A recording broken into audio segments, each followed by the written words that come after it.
আমি পরিষ্কার করে এখানে বলতে চাই ইতিহাসের রেকর্ড হিসেবে 5ই জুলাই আমরা পরিষ্কারভাবে এই আন্দোলনের প্রতি আমাদের সমর্থন ঘোষণা করেছি। 6ই জুলাই বিএনপি মহাসচিব তারা প্রেস কনফারেন্স করে এই আন্দোলনের প্রতি সমর্থন ঘোষণা করেছে এবং এই কথাগুলো রেকর্ডে থাকা দরকার। হ্যাঁ, একটা সময় এসে যখন ফ্যাসিবাদীরা বলল যে এটা বিরোধী দলের আন্দোলন, বিরোধী দল হাইজ্যাক করছে, তখন কৌশলগত কারণে রাজনৈতিক দলগুলো, আমি ব্যক্তিগতভাবে তার সাক্ষ্য দিতে পারি, বিএনপি মহাসচিবের সাথে এ বিষয় নিয়ে আলোচনা হয়েছিল যে আমাদেরকে এমনভাবে অবস্থান নিতে হবে যাতে করে ফ্যাসিবাদীরা পুরনো কৌশলে আন্দোলন ধ্বংস করতে না পারে।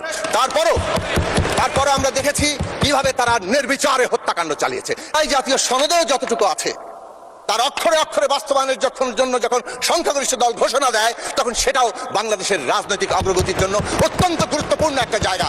জুলাই জাতীয় সনদ লিখিত আছে, এখানে কারো এখান থেকে পিছিয়ে যাওয়ার জায়গা নেই। রক্তে লেখা দলিল, এই সংসদ জুলাই জাতীয় সনদের রক্তের জন্য আবদ্ধ। সবচেয়ে বড় ব্যাপার হচ্ছে ফ্যাসিস্টরা কিভাবে বেঁচে থাকে, ঘৃণা উৎপাদন করে, বিভাজন করে। আজকে অনেকেই ফ্যাসিস্ট ব্যবস্থার বিরুদ্ধে কথা বলেন, কিন্তু ঘৃণা আর বিভাজনের রাজনীতির পুনরুৎপাদন করেন।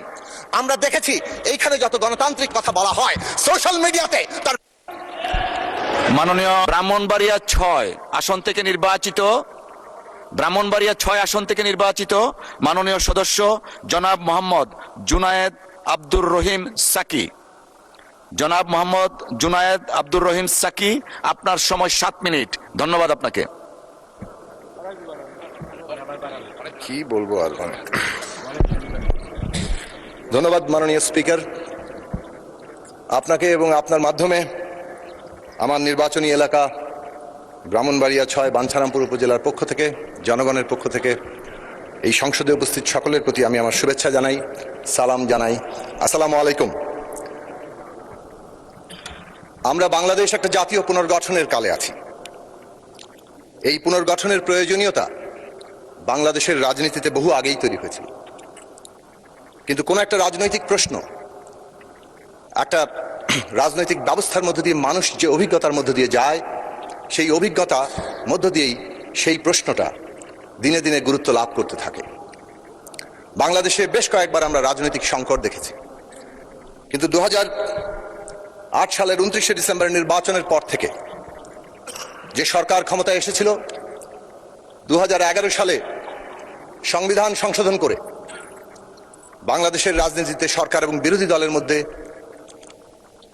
যে দুর্লভ ঐক্য 1996 সালে তৈরি হয়েছিল নির্বাচনের জন্য তত্ত্বাবধায়ক ব্যবস্থা, সেই ব্যবস্থা বাতিল করে দেয় এবং সেখান থেকেই বলা চলে বাংলাদেশে একটি নতুন করে একদলীয় শাসন ব্যবস্থা কায়েমের সূত্রপাত ঘটে এবং সেই অভিসন্ধি পরিষ্কারভাবে পরবর্তী প্রতিটি সময়ের মধ্যেই আমরা দেখতে পাই যে দিনে দিনে শক্তিশালী হয়েছে এবং শেষ পর্যন্ত নির্বাচন ছাড়া, জনগণের সম্মতি ছাড়া এই দেশে একটা জবরদস্তি, কর্তৃত্ববাদী এবং ফ্যাসিস্ট শাসন ব্যবস্থা তার চূড়ান্ত রূপ নিয়েছিল।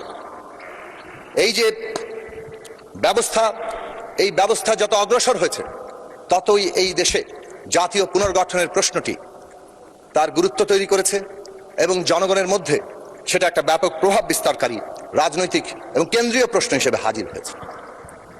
রাজনীতি শাস্ত্রে একটা কথা আছে, when idea grips the society it becomes a material force। যখন একটা চিন্তা সমগ্র মানুষকে আচ্ছন্ন করে তখন সেটা বাস্তব শক্তিতে পরিণত হয়, রাজনৈতিক শক্তিতে পরিণত হয়। আজকে বাংলাদেশের 26 সালের 12 ফেব্রুয়ারি যে নির্বাচন অনুষ্ঠিত হয়েছে, যেখানে জনগণ ভোট দিতে পেরেছেন এবং সেই ভোটের মধ্য দিয়ে বাংলাদেশের জনগণ যে দলকে সংখ্যাগরিষ্ঠ দল হিসেবে নির্বাচিত করেছে এবং সংখ্যাগরিষ্ঠ দলের নেতা হিসেবে, সংসদ নেতা হিসেবে যিনি প্রধানমন্ত্রীর দায়িত্ব নিয়েছেন জনাব তারেক রহমান, এটা একটা গুরুত্বপূর্ণ ঘটনা যে অভিজ্ঞতার মধ্য দিয়ে বাংলাদেশের এই জাতীয় পুনর্গঠনের প্রশ্নটিকে উপলব্ধি কেবল করেননি, তাকে বাস্তব রূপ দেওয়ার জন্য প্রতি পদে পদে তার যে ভূমিকা রাখা সেটা রেখেছেন। অবশ্যই এই যে বাস্তবতার প্রয়োজন অনুযায়ী রাজনীতিকে পুনঃসজ্জিত করার যে ধারাবাহিকতা, বিএনপির প্রতিষ্ঠাতা শহীদ প্রেসিডেন্ট জিয়া রহমান এবং বেগম খালেদা জিয়া, যিনি তার ভূমিকার মধ্য দিয়ে বাংলাদেশের সকল মানুষের কাছে জীবন্ত অবস্থাতেই শ্রদ্ধেয় হয়ে উঠেছিলেন, তার ধারাবাহিকতা আছে। তারাও তাদের কালে এই ভূমিকা রেখেছেন। বেগম খালেদা জিয়ার নেতৃত্বেই বিএনপির মতো বড় রাজনৈতিক দল যারা রাষ্ট্র ক্ষমতায় ছিল, তারা এই দেশে পরিবর্তনের জন্য ভিশন 2030, যেখানে সাংবিধানিক পরিবর্তনের প্রশ্ন ইঙ্গিত করেছিলেন। কিন্তু আমরা দেখেছি তার পরবর্তীকালে বাস্তবতা যে অনুযায়ী এগিয়েছে, বর্তমান প্রধানমন্ত্রী সেই বাস্তবতাকে উপলব্ধি করেই প্রয়োজনীয় পরিবর্তন এবং জনগণের আকাঙ্ক্ষাকে ধারণ করার জায়গাগুলোকে আমাদের সামনে হাজির করেছেন। তার ধারাবাহিকতাতেই এটা বলবো যে দলের পক্ষ থেকে তারা 27 দফা দিয়েছিলেন 2022 সালের 19শে ডিসেম্বর, এবং আমরা গণসংহতি আন্দোলন এবং আমাদের জোট গণতন্ত্র মঞ্চ, আমরা যারা 14 দফা কর্মসূচি নিয়েছিলাম, আমরা যখন যুগপৎ আন্দোলনের প্রস্তুতি নিচ্ছিলাম আর 39টি দল মিলে, আমরা তখন 31 দফা প্রণয়ন করেছি। সেটা ছিল পরিস্থিতির প্রয়োজনীয়তার জায়গা থেকে আরো এক ধাপ অগ্রসর অবস্থা। সেই লড়াই আমরা দেখেছি কিভাবে তৈরি হয়েছে। গুম, খুন, মামলা, হামলা, বিরোধী দলের সকল দল যারা লড়াই করেছেন, কিভাবে হত্যা, নির্যাতন মুখোমুখি হয়ে এই সময়কাল পাড়ি দিয়েছেন, কিভাবে সংগ্রামে স্যাবোটাজ করে এক একটি আন্দোলনকে ধ্বংস করা হয়েছে। সেই সব পর্ব পাড়ি দিয়ে এই রাজনৈতিক লক্ষ্য কর্মসূচি মানুষের সামনে এসেছে। এর আগের বক্তব্য আমরা বলার চেষ্টা করেছি যে এই যে জমিন পাটাতন, এই পাটাতন তৈরি হয়েছে বাংলাদেশের সকল মানুষের মধ্যে, যে এই রাষ্ট্র ব্যবস্থা না বদল ঘটলে বাংলাদেশ এগোতে পারবে না। আমরা একটা ক্রস রোডে দাঁড়িয়েছি, যে ক্রস রোডে বাংলাদেশ এগোবে না স্থবিরতার দিকে যাবে, এটা নির্ভর করছে জাতীয় পুনর্গঠনের উপরে, যে জাতীয় পুনর্গঠন রাজনৈতিক, অর্থনৈতিক এবং অবশ্যই সাংস্কৃতিক। ফ্যাসিবাদ এই সব ক্ষেত্রেই বাংলাদেশকে স্থবির, এমনকি একটা বিপর্যয় অবস্থা সৃষ্টি করার জায়গায় নিয়ে গিয়েছে। সেই জায়গার লক্ষ্যে দাঁড়িয়েই যদিও তারা আমি দামি নির্বাচন করে সাময়িক সাফল্যে উৎফুল্ল ছিল, কিন্তু মানুষের মধ্যে তাদের ক্ষোভ কেবল দানাই বেঁধেছে। যে ক্ষোভের উদ্গীরণ আমরা দেখেছি। জি, আচ্ছা, ঠিক আছে, 5 মিনিট, সর্বোচ্চ 5 মিনিট। ধন্যবাদ। তো এই ধারাবাহিকতাই জুলাইয়ের ছাত্র শ্রমিক জনতার গণ অভ্যুত্থান তৈরি হয়েছে। অবশ্যই প্রত্যেকটি আন্দোলনেই নেতৃত্ব থাকে, এবং সেই নেতৃত্ব যখন মানুষের কাছে গ্রহণীয় হয়ে ওঠে, তখন সেই নেতৃত্ব সফল হয়। আমাদের ছাত্ররা সামনে এসেছিল, কিন্তু সেই আন্দোলনকে এই সমস্ত রাজনৈতিক দলগুলোই সমর্থন করেছে। আমি পরিষ্কার করে এখানে বলতে চাই, ইতিহাসের রেকর্ড হিসেবে 5ই জুলাই আমরা পরিষ্কারভাবে এই আন্দোলনের প্রতি আমাদের সমর্থন ঘোষণা করেছি। 6ই জুলাই বিএনপি মহাসচিব তারা প্রেস কনফারেন্স করে এই আন্দোলনের প্রতি সমর্থন ঘোষণা করেছে, এবং এই কথাগুলো রেকর্ডে থাকা দরকার। হ্যাঁ, একটা সময় এসে যখন ফ্যাসিবাদীরা বলল যে এটা বিরোধী দলের আন্দোলন, বিরোধী দল হাইজ্যাক করছে, তখন কৌশলগত কারণে রাজনৈতিক দলগুলো, আমি ব্যক্তিগতভাবে তার সাক্ষ্য দিতে পারি, বিএনপি মহাসচিবের সাথে এ বিষয় নিয়ে আলোচনা হয়েছিল যে আমাদেরকে এমনভাবে অবস্থান নিতে হবে যাতে করে ফ্যাসিবাদীরা পুরনো কৌশলে আন্দোলন ধ্বংস করতে না পারে। তারপরও আমরা দেখেছি কিভাবে তারা নির্বিচারে হত্যাকাণ্ড চালিয়েছে, হেলিকপ্টার থেকে গুলি করে পর্যন্ত তারা গিয়েছে, রীতিমতো ব্রাশ ফায়ার করে মানুষ মেরেছে। এবং শহীদের সংখ্যা নিয়ে এই বিতর্ক খুবই অনাকাঙ্ক্ষিত, এটা মাঝখানে বলে রাখলাম। শহীদের প্রত্যেকটি সংখ্যা কেবল তারা সংখ্যা নয়, এক একটি মানুষ, এক একটি জীবন, এক একটি স্বপ্ন। সেই স্বপ্নের জায়গাগুলোকে আমরা যাতে সংরক্ষণ করি এবং তাদের মর্যাদা দেই, রাষ্ট্রীয় মর্যাদায় অভিষিক্ত করি। আমি একটু দ্রুত করব। এই যে অভ্যুত্থান, সেই অভ্যুত্থান এই রাজনৈতিক, অর্থনৈতিক এবং সাংস্কৃতিক পরিবর্তন তাকে আরো বেশি গভীর মানুষের আকাঙ্ক্ষায় পরিণত করেছিল, এবং তার রূপ হিসেবে আমরা সবাই মিলে এই প্রস্তাব দিয়েছিলাম। এই কথা আবারও বলতে, রেকর্ডের জন্য প্রস্তাব দিয়েছিলাম যে অন্তর্বর্তী সরকারের কাজ হবে এটাকে ফ্যাসিলিটেট করা, এই যে সকলের আকাঙ্ক্ষাকে ধারণ করা। ঐকমত্য কমিশন গঠিত হয়েছে, তার ইতিহাসটা এখানে রেকর্ড থাকা দরকার ছিল। যদিও মাননীয় স্বরাষ্ট্রমন্ত্রী এর আগে, যেহেতু তিনি প্রতিটি বৈঠকে উপস্থিত ছিলেন, অনেক কথা বলেছেন। আমি দুটো বিষয় তুলব।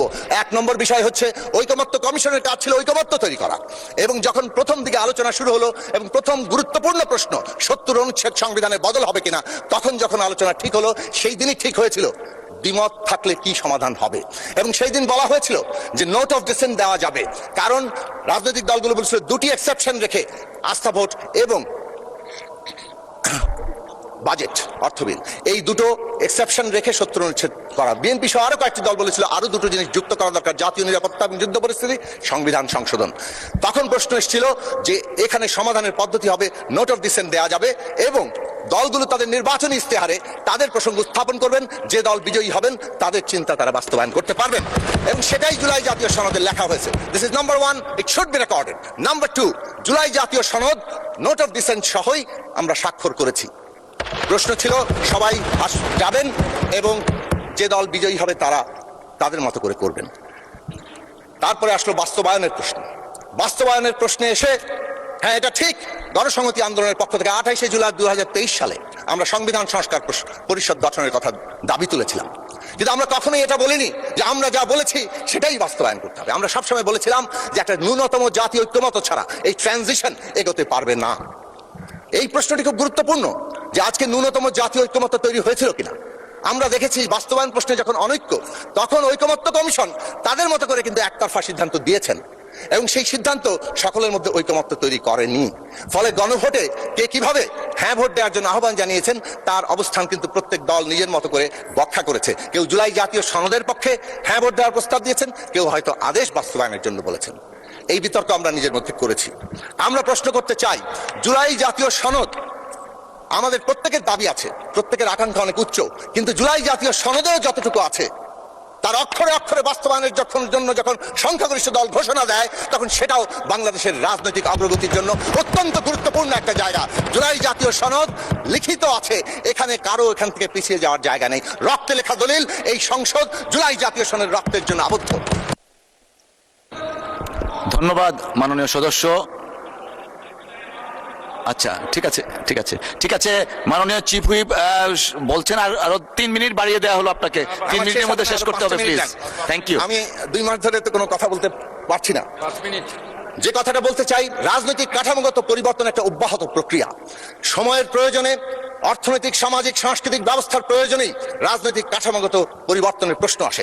বাংলাদেশ 54 বছরের অন্তত একটা গুরুত্বপূর্ণ অংশ, বিশেষভাবে গত 17 বছর আমরা দেখেছি দিনে দিনে ক্রনিক ক্যাপিটালিজম কিভাবে রাষ্ট্র ক্ষমতা ব্যবহার করে পোষ্য অর্থনীতি তৈরি হয়েছে, কিভাবে রাষ্ট্র ক্ষমতা ব্যবহার করে ধন সম্পদ লুট করে নিজেদের ব্যক্তিগত পকেটে ঢোকানো আর বিদেশে পাচার করার জায়গা তৈরি হয়েছে। এই অর্থনৈতিক ব্যবস্থা যদি বহাল থাকে তাহলে বাংলাদেশ এগোতে পারবে না, এবং এই ধরনের অর্থনৈতিক ব্যবস্থা একটা ফ্যাসিস্ট ব্যবস্থাকেই তার সাথে সঙ্গতিপূর্ণ করে তোলে। আমরা পরিষ্কারভাবে সে কারণে মনে করি অর্থনৈতিক এবং সামাজিক সাংস্কৃতিক প্রশ্ন এই যে রাষ্ট্র কাঠামো পরিবর্তনের সাথে অঙ্গাঙ্গিভাবে যুক্ত। এবং 31 দফা এবং তার পরবর্তীতে জুলাইয়ের এই যে প্রশ্ন, এবং আমরা যদি দেখি আমাদের যুগপৎ জোট এবং বিএনপির যে নির্বাচনী ইস্তেহার, বাংলাদেশে একটা অর্থনৈতিক, সামাজিক, সাংস্কৃতিক পরিবর্তনের জন্য দৃঢ় প্রতিজ্ঞা ঘোষণা করেছে। বাংলাদেশের প্রথম কথা হচ্ছে সামাজিক সুরক্ষা খাত কেমন ভাবে আনা হয়েছে যাতে আমাদের দেশের মানুষ আগে স্বস্তিতে থাকে। দ্বিতীয় কথা, মানুষের আয় যাতে বাড়ে, শিক্ষা, স্বাস্থ্য, কর্মসংস্থানকে প্রাধান্য দেওয়া হয়েছে। আর একদিকে বিনিয়োগ নির্ভর কর্মসংস্থানমুখী একটা অর্থনৈতিক ব্যবস্থা গড়ে তোলার উদ্যোগ নেওয়া হয়েছে। এই দেশে আমরা দেখেছি এডিপি নেওয়া হয় কিন্তু এডিপি বাস্তবায়ন হয় না, অথবা প্রকল্প এমন ভাবে নেওয়া হয় নানা রকম ইন্টারেস্ট গ্রুপ প্রকল্পের মধ্যে তাদের স্বার্থ চরিতার্থ করে। পুরো কাঠামোগত বদল আনা হচ্ছে, যে কাঠামোগত বদলে এই দেশে পাবলিক ইনভেস্টমেন্ট বাংলাদেশের যেমন জনগণের উপকার আসবে, তেমনি একই সাথে তা বেসরকারি বিনিয়োগকেও চাঙ্গা করবে, উৎসাহিত করবে। এই অর্থনৈতিক নীতি দর্শনে বাংলাদেশকে $1 ট্রিলিয়ন অর্থনীতি দেবে, কিন্তু কেবল সেটা অর্থনীতির আকারেই বড় নয়, একটা অন্তর্ভুক্তিমূলক অর্থনৈতিক ব্যবস্থা গড়ে তোলা, যেখানে দেশের শ্রমিক, কৃষক, মেহনতি মানুষ, যারা গরিব মানুষ, তারা অন্তর্ভুক্ত হবেন এবং কেবল অন্তর্ভুক্ত নয়, নাগরিক মর্যাদায় বাঁচার মতো মর্যাদা নিয়ে থাকবেন। এই সরকারের একটি গুরুত্বপূর্ণ অর্থনৈতিক দৃষ্টান্ত আপনাদের সামনে হাজির করে বলবো যে কিভাবে ডিরেকশন চেঞ্জ হচ্ছে। বিদ্যমান জ্বালানি সংকট চলছে আন্তর্জাতিক কারণে। আমরা এই সরকারকে দেখেছি মাননীয় প্রধানমন্ত্রীর নির্দেশনায় যে একটা ক্রাইসিস কিভাবে অপরচুনিটিতে পরিণত হতে পারে। অপরচুনিটিতে পরিণত করার জন্য, সংকটকে সুযোগে পরিণত করার জন্য ইতিমধ্যেই 2টো গুরুত্বপূর্ণ পদক্ষেপ নেওয়া হয়েছে। এক, ব্যাপেক্সকে শক্তিশালী করে রিগ কিনে আমাদের দেশে যে পরিমাণ গ্যাস আছে, যা ইতিমধ্যেই নানাভাবে পুরনো। ধন্যবাদ মাননীয় সদস্য। একদম সর্বোচ্চ টাইম আপনাকে অ্যালোকেট করা হয়েছে amongst all the members. 1 minute পাবেন। 1 মিনিট প্লিজ। 2 মিনিট। আর একটা গুরুত্বপূর্ণ বিষয় হচ্ছে রিনিউয়েবল এনার্জিতে ট্রান্সফরমেশন। বাংলাদেশের এই ক্রাইসিসকে সম্পূর্ণভাবে আমাদের নিজের পায়ে দাঁড়ানোর জন্য রিনিউয়েবল এনার্জি, এই যে নবায়নযোগ্য জ্বালানিতে ট্রান্সফার করা এইটা একটা যুগান্তকারী ঐতিহাসিক সিদ্ধান্ত। সুতরাং অর্থনৈতিক ব্যবস্থাকে জনগণের উপযোগী করে তোলার যে গুরুত্বপূর্ণ পদক্ষেপ নেওয়া হয়েছে, সেই গুরুত্বপূর্ণ পদক্ষেপ আমরা আজকে আমাদের দিশাটাকে কিংবা ডিরেকশনটাকে ঠিক করে দেয়। আর একটা গুরুত্বপূর্ণ প্রশ্ন বলেই শেষ করব, মাদক, নারী নির্যাতন আমরা কিভাবে এখান থেকে নাই করে দেব, সেই জায়গাটা বাংলা এই সরকারের গুরুত্বপূর্ণ জায়গা। সবচেয়ে বড় ব্যাপার হচ্ছে ফ্যাসিস্টরা কিভাবে বেঁচে থাকে, ঘৃণা উৎপাদন করে, বিভাজন করে। আজকে অনেকেই ফ্যাসিস্ট ব্যবস্থার বিরুদ্ধে কথা বলেন, কিন্তু ঘৃণা আর বিভাজনের রাজনীতির পুনরুৎপাদন করেন। আমরা দেখেছি এইখানে যত গণতান্ত্রিক কথা বলা হয় সোশ্যাল মিডিয়াতে তার ধন্যবাদ মাননীয় সদস্য।